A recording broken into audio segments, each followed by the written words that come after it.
Hazreti Sadi Can'ın dövüş olaylar demiştik de. Ahir ovadan gelip, taştan gelip, ya dom adamlar, yol geçirip gelip, Şirazi'ye gelmiştikler. Değerdesse iyice Kur'an okuyup durmuştuk. Allah'ın zikrine kelamullah velen oturmuştuk. Ben ne dedim? Allah'ın zikrine kelamullah velen. Yani kelamullah velen Allah'ın zikret yapmışlar. Ve mahal Müslümanların kellesinden çıkarttı Kur'an'ın zikretini mi ne yaptılar? Bunun öyle olukun afet. Kelamullah'ın zikretini ne yaptılar? Kelamullah zikir olmasa ne kadar zikir olmaz? Kelam Kur'an-ı Allah'ın öyle kelamı. Şu zikir olmasa ne kadar zikir olmaz? Kur'an amin çekmeyin. Sadi Can'ın değerlisi Kur'an okuyup durmuştuk. Yani Allah'ın kelamullah ile zikredip durmuştuk.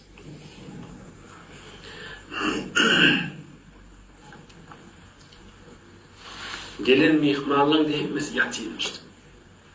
Ya doğum mihmal. Sadi etti. Ben de derdimin yanına giyci oynadım. Danlı uyandı diye. Ama şuulun 5'te danası giyci 3'te 4 demiştik. Ondan kökkelli kakam menen gurgun ettim derdim menen diye. Bunun içinde toktağa bir kere dokuya yok ait dedim diye. Hazreti Sadi Can'ı diye kakama ettim diye. Bunun içinde oturup bir kere dokuyan da bulmadı dedim diye.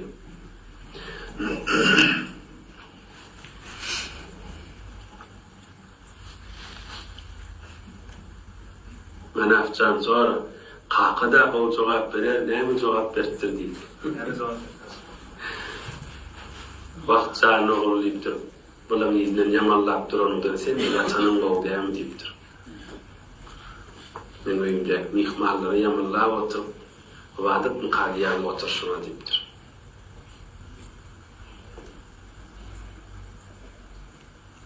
Vakt çağını oğurlayıp durup. Benim uyumda hormatlı eden mihmallam yamallap, o daim bendesi orlatayım mıkadiyam deyip durup. Bunlar naat keramatlı insanlar yapacak. Bunlar naat muhterem adamlar.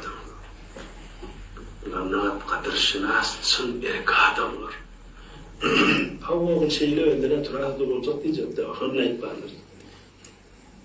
Ya bu oğulliktir var ya, yan kadiyam deyiptir bir mihmalım yollar. Naat erk adam kanka.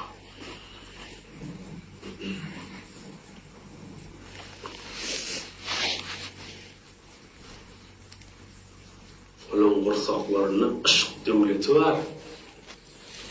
Muhabbet devleti var. Müslümanlar kavga yerlerdi.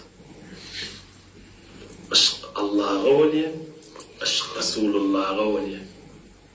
Müslümanlara yakşılık ediliye, Allah'ın bendeleri deyip, Peygamber canın ümmeti deyip, bir din ne olsa yakşılık ediliye, Allah'ın yaratanı deyip.